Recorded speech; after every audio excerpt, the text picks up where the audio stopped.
Hey gang, welcome to another edition of Doc Schlock by Request, where it's a review of the movie Christmas Evil. And this request comes to us from fellow YouTuber Tyler 2071. Harry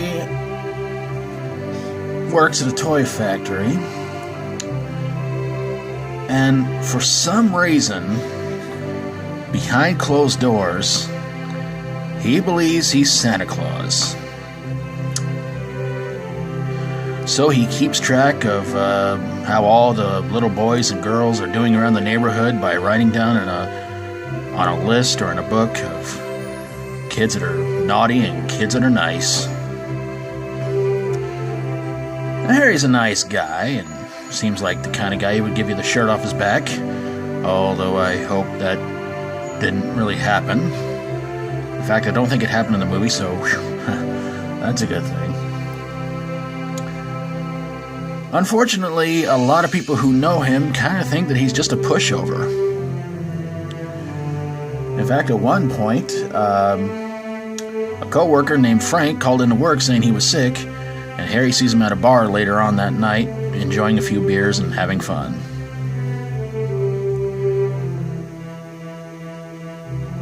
So he goes home, smashes a dollhouse figure he has, and he calls his brother Phil to cancel Thanksgiving. Wait a minute, I thought this was supposed to be a Christmas movie. Alright.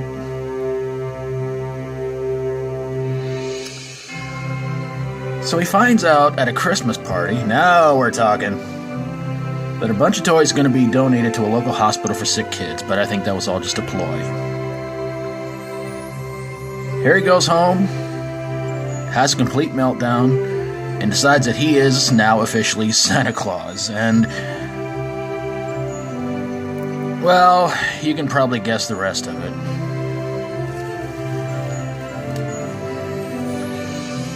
So then Harry's in his van, and he's trying to get away from a mob of angry people because, well, he went to a courthouse and told somebody who was singing on the courthouse steps what he thought. And he takes off and he tries to go to his brother Phil's house. Well, Phil knocks him out, puts him in the front seat of his, puts him in the driver's seat of his van. I don't know why either.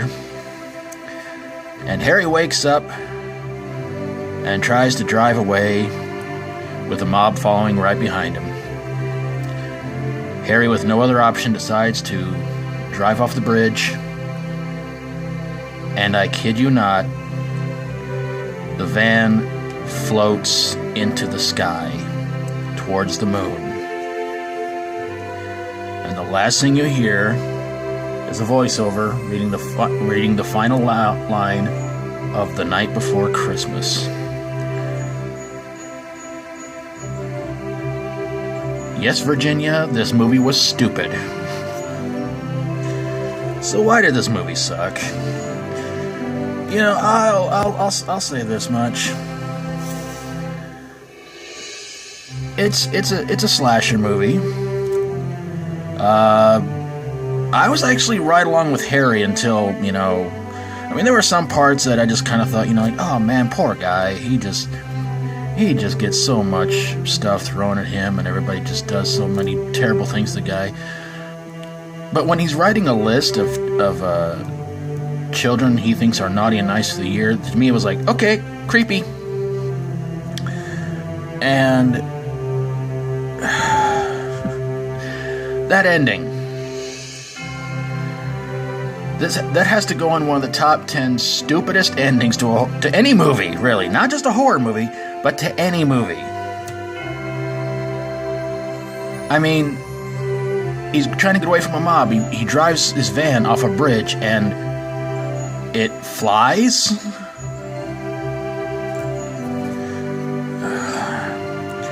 Anyway, the movie was also supposed to be known as Terror in Toyland, which wouldn't have made a lick of sense. And You Better Watch Out, which that probably would have been a slightly better title, but unfortunately I don't think they would have changed the ending. And then again, when you see that sort of pun title, I guess that kind of makes sense as to why Tyler 2071 asked for me to review this movie for him, because he likes puns, but he didn't like this movie.